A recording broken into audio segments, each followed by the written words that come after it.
Assalamualaikum warahmatullahi wabarakatuh. Di sebuah desa kecil di Kabupaten Banyuwangi, suasana dulu begitu tentram. Warganya hidup sederhana, sebagian besar bertani dan berdagang kecil-kecilan. Namun semua berubah sejak kehadiran seorang lelaki bernama Pak Rawi. Pak Rawi bukan warga asli. Ia datang sekitar 3 tahun yang lalu bersama istri dan anak lelakinya, Fikri. Katanya, ia ingin menetap dan membuka usaha toko sembako di desa. Awalnya warga menyambut baik, tapi lama-lama, orang-orang mulai merasa ada yang ganjil. Usahanya berkembang pesat dalam waktu yang tak wajar. Belum setahun tokonya sudah punya 3 cabang. Sementara para pedagang lain satu persatu gulung tikar. Anehnya lagi, setiap malam Jumat, sering terlihat asap dan bau kemenyan dari rumahnya. Beberapa warga bahkan mengaku mendengar suara tangisan bocah dari dalam rumah, padahal anaknya hanya 1. Namun tak ada yang berani bertanya, apalagi menegur. Pak Rawi dikenal kerap menyumbang ke masjid, ke RT, bahkan membantu orang-orang sakit. Tapi entah kenapa setiap bantuannya terasa dingin. Fikri, anak semata wayangnya, makin hari makin pucat. Tubuhnya lemas, matanya sayu. Istrinya, Bu Rini, juga tampak stres. Tapi mereka berdua seperti tak bisa bicara apa-apa, selalu bungkam kalau ditanya. Sampai suatu hari seorang ibu-ibu datang ke rumah Kiai Umar, pengasuh langgar kecil di ujung desa. Wajahnya pucat, napasnya terburu-buru. "Kiai, saya lihat sendiri semalam, Pak Rawi lagi ritual, dan Fikri dibaringkan di depan sesajen." Kiai Umar hanya menunduk, tatapannya berat. Sudah lama beliau mencium gelagat aneh dari lelaki itu, tapi Kiai Umar bukan orang yang mudah menuduh tanpa bukti. Malam itu beliau hanya berkata pelan, "Jika benar seperti itu, kita harus menyelamatkan anak itu sebelum semuanya terlambat." Dan sejak saat itulah perlahan tabir kegelapan yang menyelimuti rumah Pak Rawi mulai terbuka. Sejak malam itu Kiai Umar mulai melakukan pengamatan. Beliau tidak gegabah, tapi firasatnya kian menguat. Wajah Fikri makin pucat, bahkan sudah tak pernah terlihat bermain di luar rumah. Warga yang pernah lewat di depan rumah Pak Rawi mengaku mendengar suara rintihan, seperti anak kecil sedang disiksa. Ibu-ibu yang sebelumnya mengadu ke Kiai pun kembali datang. Kali ini dengan mata merah ketakutan. "Kiai, saya tahu saya salah ngintip tapi saya nggak tahan. Saya lihat Fikri diikat di tengah lingkaran, dan Pak Rawi, dia pakai jubah hitam, baca mantra aneh. Kiai, tolong anak itu." Malam itu juga, Kiai Umar mengajak 2 santrinya yang paling dipercaya. Mereka membawa air doa dan beberapa perlengkapan. Tapi sebelum berangkat, Kiai Umar hanya berkata satu hal. Kalau benar Pak Rawi ingin tumbalkan anaknya sendiri demi kekayaan, kita tak bisa menunggu lebih lama. Sementara itu di rumah Pak Rawi, ritual semakin mendekati puncaknya. Wajah Pak Rawi berkeringat dingin, tapi matanya penuh nafsu. Di hadapannya sesajen lengkap tersaji. Di sampingnya Fikri terbaring lemas seperti kehilangan seluruh tenaganya. "Sebentar lagi, semuanya akan berubah," gumam Pak Rawi lirih. Ia menaburkan abu hitam ke tubuh anaknya, lalu menggenggam keris kecil yang sudah dilumuri darah ayam. Udara di dalam rumah terasa berat. Lampu temaram bergetar tiba-tiba. Dari luar terdengar suara lantang. "Allahu Akbar." 3 orang mendobrak pintu. Pak Rawi terkejut. Kiai Umar melangkah masuk, wajahnya tenang namun tegas. "Apa yang kau lakukan, Rawi? Sadarlah. Itu darah anakmu sendiri."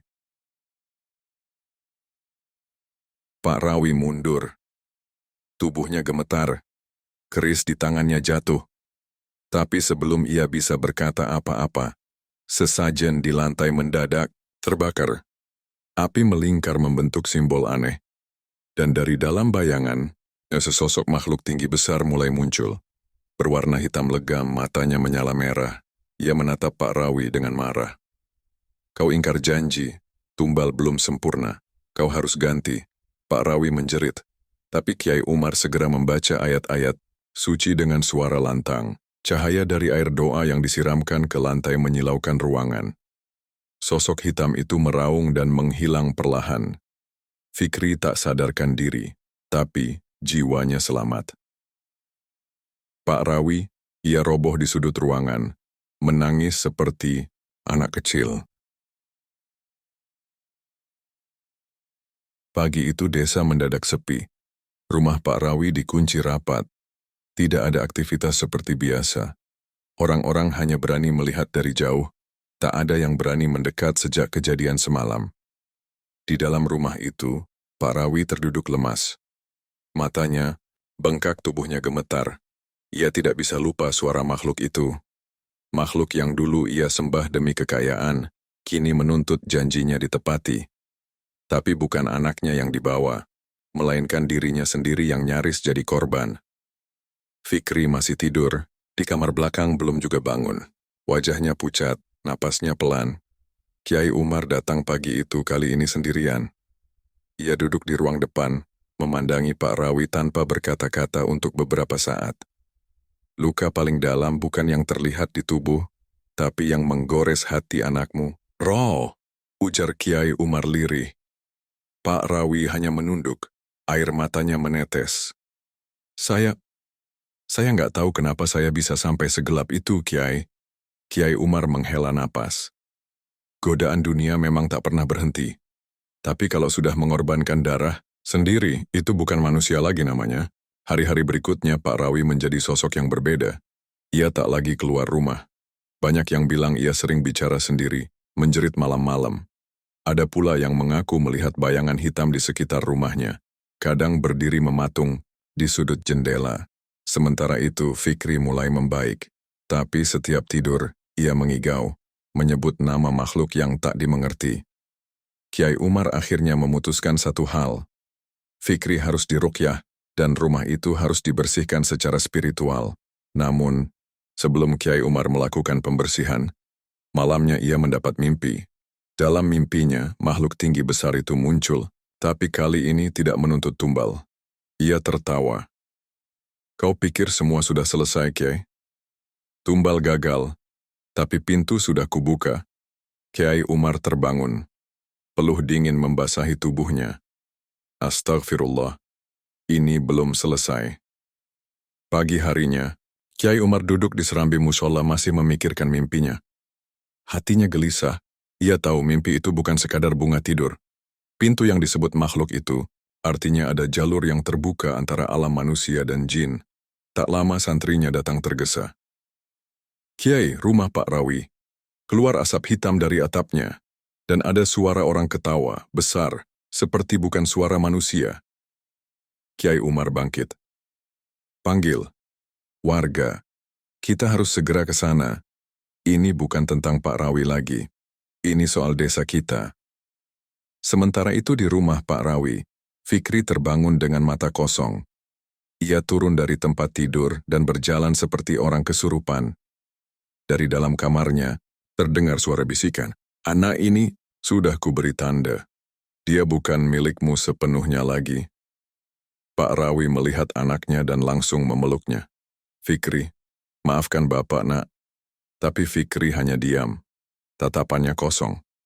Dari ujung matanya, terlihat seperti semburat hitam bergerak pelan. Warga mulai berkumpul di depan rumah Pak Rawi. Kiai Umar datang membawa air doa dan beberapa ayat dari Kitabullah. Ia berdiri di hadapan rumah, menaburkan garam ke tanah lalu membaca ayat dengan lantang. Tiba-tiba, pintu rumah terbuka sendiri. Angin kencang keluar dari dalam, menyapu dedaunan dan debu ke segala arah. Warga mundur ketakutan. Kiai Umar tetap berdiri kokoh. Ia melangkah masuk diikuti dua santri. Di dalam mereka melihat Fikri duduk bersila, tapi ada bayangan hitam besar berdiri di belakangnya. Bayangan itu berbisik, anak ini sudah kusentuh, kau tak bisa mengusirku, Kiai. Kiai Umar menatap, tajam. Kalau begitu, biiznillah, kita lihat siapa yang lebih kuat. Ia mulai membaca ayat-ayat ruqyah dengan suara menggelegar. Ruangan mulai bergetar.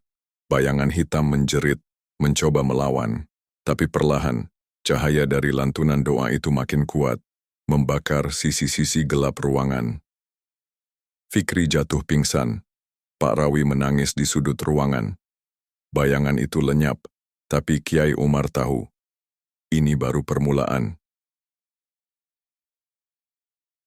Sudah 3 hari berlalu sejak Kiai Umar mengusir makhluk itu dari tubuh Fikri. Tapi keadaan belum membaik. Fikri masih sering melamun, matanya kosong seperti menatap ke tempat yang tidak kasat mata. Malam hari, tubuhnya tiba-tiba panas seperti dibakar. Lalu muncul tanda aneh di punggungnya, simbol yang tidak dikenal, berbentuk seperti mata dengan lidah api di sekelilingnya. Kiai Umar yang datang kembali memeriksa Fikri langsung menghela napas panjang. Ini bukan sembarang jin yang menyerangnya. Ini dari golongan ifrit. Mereka tidak mudah menyerah. Pak Rawi menunduk. Saya terlanjur janji. Tapi saya nggak nyangka mereka akan tandai anak saya. Karena kamu bukan cuma membuat janji, Raw. Kamu sudah membuka pintu. Dan pintu itu belum tertutup. Santri Kiai Umar menemukan bekas tulang ayam, kemenyan, dan serpihan kaca hitam yang tertanam di lantai rumah Pak Rawi. Barang-barang itu bukan hanya alat ritual, tapi juga penambat. Selama benda itu ada, jalur antara dunia manusia dan jin tetap terbuka. Malam itu Kiai Umar dan para santri melakukan pembersihan total. Mereka membaca doa, membakar semua benda klinik itu, dan menyiramkan air ruqyah ke seluruh penjuru rumah. Tapi, yang mengejutkan adalah saat mereka menemukan peti kayu kecil di bawah lantai rumah. Di dalamnya ada sehelai rambut panjang dan kuku manusia. Kiai Umar terdiam. Ini bukan hanya pesugihan. Ini bagian dari perjanjian tumbal bertahap. Jika gagal menyerahkan anaknya, maka jiwa Pak Rawi akan ditukar. Pak Rawi langsung pucat. Tapi saya sudah batalkan. Saya udah tobat, Kiai. Kiai Umar menatapnya serius. Tobatmu akan diuji. Karena mereka tidak peduli penyesalan. Mereka hanya menagih janji. Malam itu juga, angin kembali berhembus kencang. Asap kemenyan tercium meski tak ada yang membakar apa-apa. Dan dari kejauhan terdengar suara berat seperti geraman. Malam purnama. Jiwa harus dibayar. Kiai Umar mengepalkan tangan. Kalau mereka datang, kita akan siap. Hari terus berganti. Dan malam purnama pun semakin dekat. Suasana di desa terasa mencekam. Banyak warga memilih mengurung diri di rumah. Terlebih setelah tersebar kabar bahwa rumah Pak Rawi kembali diganggu makhluk halus. Lampu sering padam mendadak. Hewan-hewan peliharaan mendadak menghilang. Bahkan, beberapa warga bermimpi buruk yang sama. Didatangi sosok tinggi besar dengan mata merah menyala, dan lidah panjang menjulur, mengucapkan kata yang sama. Tumbal, belum lunas. Kiai Umar tahu malam purnama itu bukan malam biasa. Itu adalah malam terakhir, saat perjanjian Pak Rawi seharusnya lunas. Maka ia mempersiapkan segalanya. Di rumah Pak Rawi, ia membuat lingkaran pelindung dari doa dan garam ruqyah. Fikri ditempatkan di tengah ruangan dengan pakaian bersih dan diberi rajah doa di dadanya. Beberapa santri duduk mengelilingi rumah, membaca Al-Quran tanpa henti. Dan tepat saat bulan purnama muncul di langit, angin berhenti. Suasana begitu sunyi hingga detak jantung pun terdengar jelas. Lalu dari luar rumah, terdengar langkah berat, pelan, tapi menghentak seperti gempa kecil. Tumbal. Pintu rumah bergetar hebat, jendela-jendela terbuka sendiri, dan lilin padam meski tak ada angin. Tiba-tiba, sret, bayangan besar muncul menembus dinding. Wujudnya sama seperti yang terlihat dulu. Hitam, tinggi besar, matanya menyala merah, tubuhnya dipenuhi asap hitam pekat. Makhluk itu langsung mengarah ke Fikri. Tapi Kiai Umar berdiri di depan bocah. Itu, dengan izin Allah, aku tak akan biarkan kau menyentuh anak ini. Makhluk itu meraung. Suara raungannya mengguncang seluruh isi rumah.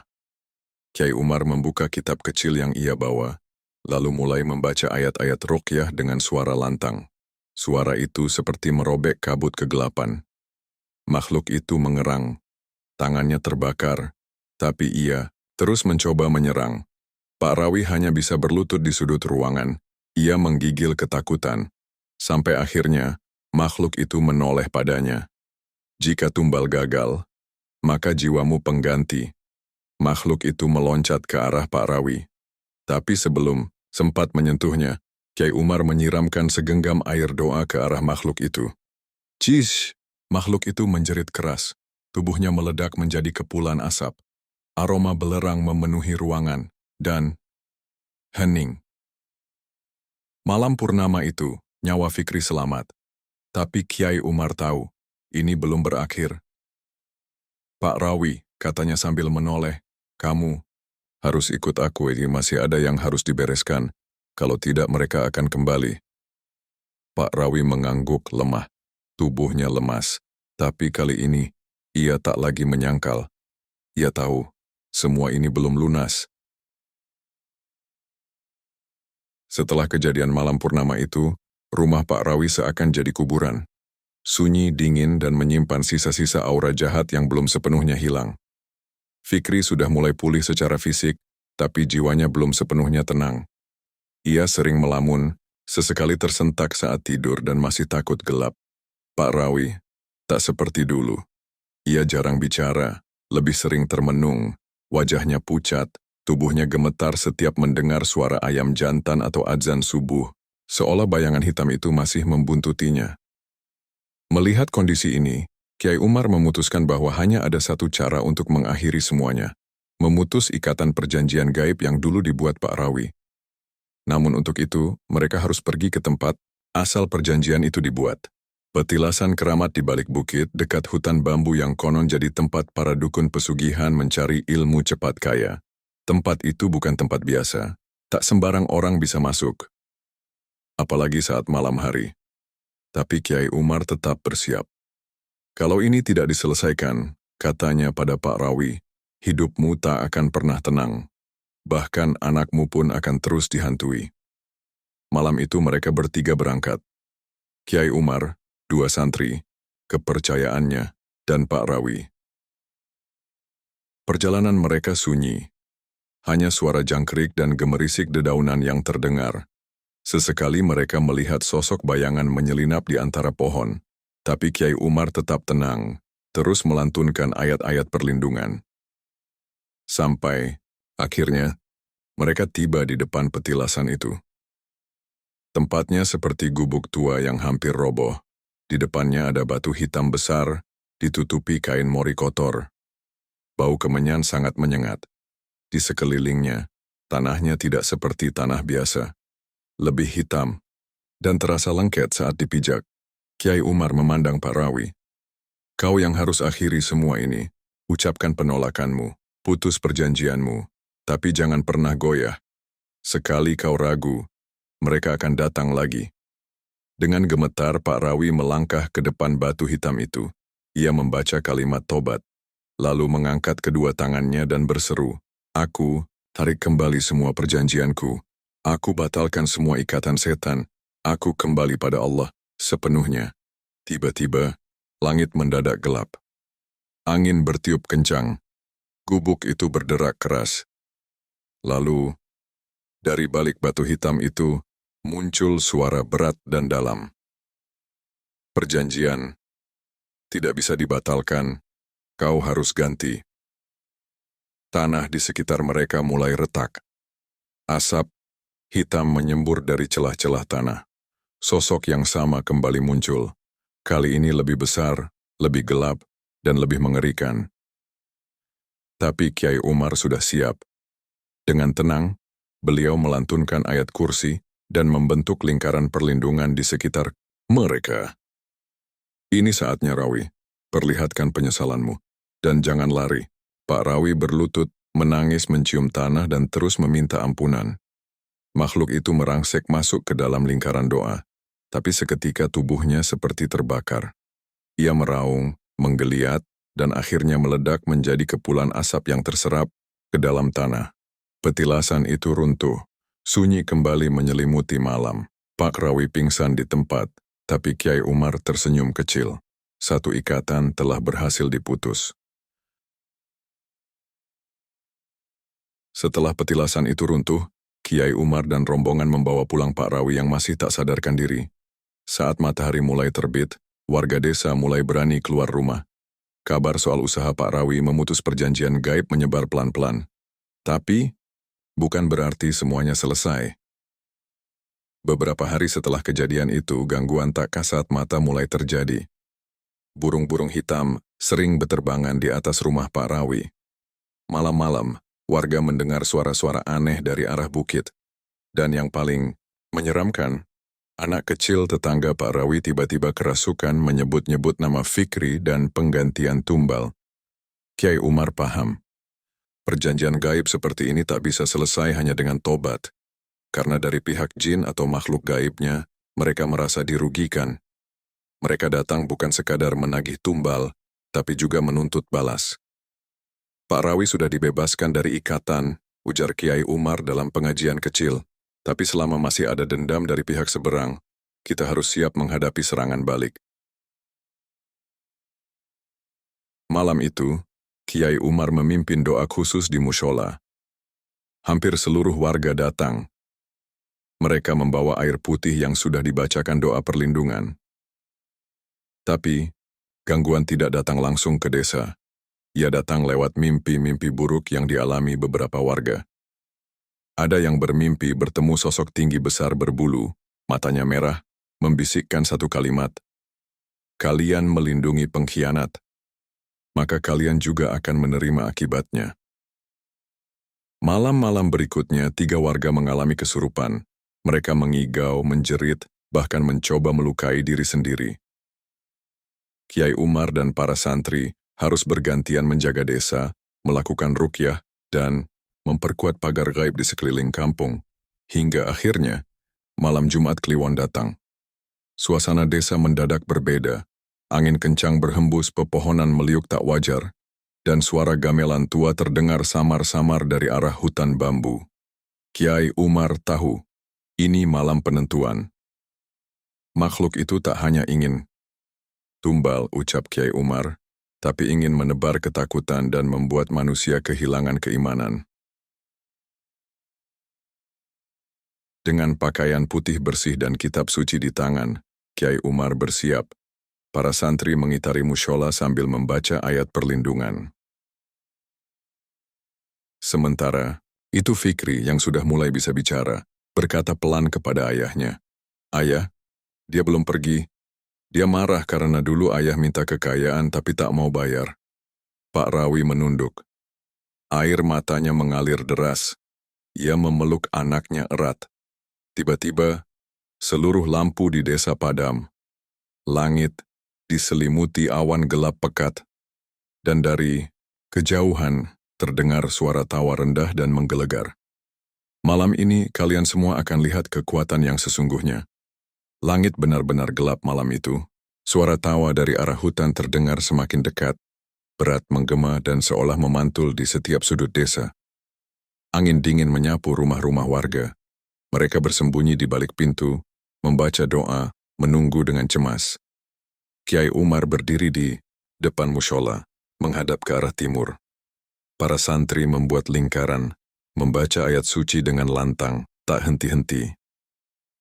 Tiba-tiba, suara azan terdengar dari langit, tapi bukan suara manusia. Itu suara makhluk yang mencoba meniru azan, tapi nadanya ganjil dan menyesatkan.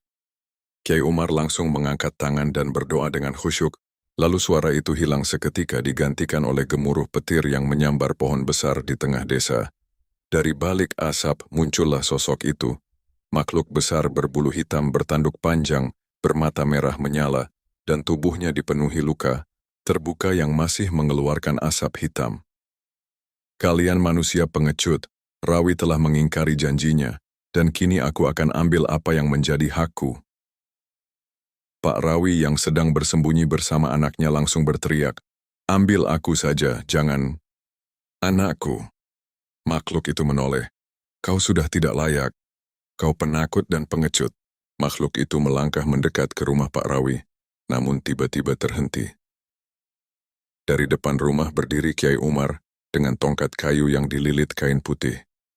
La haula wa la quwwata illa billah, Serunya lantang. Makhluk itu meraung. Tanah bergetar, tapi tak bisa mendekat. Kiai Umar melemparkan air doa yang langsung terbakar saat menyentuh tubuh makhluk itu. Kau diundang oleh janji, tapi dia telah bertaubat. Pergilah, ini bukan tempatmu lagi. Makhluk itu menjerit, tubuhnya membesar lalu mengecil kembali, matanya menatap penuh kebencian. Jika dia bertaubat, maka kalian semua harus membayar dengan takut. Aku akan datang kembali saat keimanan kalian melemah. Lalu makhluk itu menguap dalam pusaran asap hitam, disertai bau menyengat seperti belerang terbakar. Malam kembali sunyi, angin berhenti, langit pun mulai menampakkan bintang. Pak Rawi tersungkur menangis. Ia mencium kaki Kiai Umar, memohon ampun. Fikri memeluk ayahnya masih gemetar. Kiai Umar menepuk bahunya pelan. Tobatmu diterima, tapi ingat, dendam dari alam lain bisa kapan saja datang lagi. Jaga solatmu, jaga imanmu. Beberapa hari setelah kejadian malam itu, desa kembali tenang. Angin tak lagi membawa bisikan, suara-suara aneh tak lagi terdengar, dan langit kembali cerah seperti biasa. Tapi ada satu yang berubah. Pak Rawi. Ia kini lebih sering terlihat di mushola, duduk di sudut, berzikir dengan mata sembab.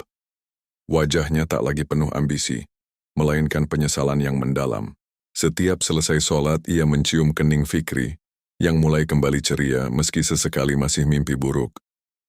Di hadapan para warga, Pak Rawi berdiri dan mengakui semuanya. Saya telah kilaf, mengejar kekayaan dengan jalan sesat. Tapi anak, saya diselamatkan oleh doa dan oleh Kiai Umar. Saya mohon jangan jauhi kami, bimbing saya, agar tak kembali ke jalan gelap itu. Suasana hening, lalu seorang bapak tua berkata, manusia bisa salah asal dia benar-benar ingin berubah. Kita semua pasti bisa memaafkan. Dari belakang, Kiai Umar hanya tersenyum. Ia tahu, hidayah tidak datang karena dipaksa, tapi karena dipanggil oleh kesadaran yang paling dalam. Beberapa bulan berlalu, Pak Rawi kini membuka warung kecil di samping rumahnya. Ia tak lagi mengejar pesugihan atau kekayaan aneh-aneh. Yang ia kejar hanyalah berkah dari keringat sendiri. Fikri kembali sekolah. Dan tiap sore, mereka berdua duduk bersama, mengaji pelan-pelan, membangun hidup dari nol. Sementara itu, Kiai Umar tetap menjadi penjaga ruhani desa. Ia tak pernah menyombongkan perannya, tak pernah mengungkit jasanya. Tapi di setiap hati warga, namanya selalu disebut saat doa-doa dipanjatkan. Ya Allah, panjangkan umur Kiai kami, dan jauhkan kami dari godaan dunia yang menyesatkan. Tamat.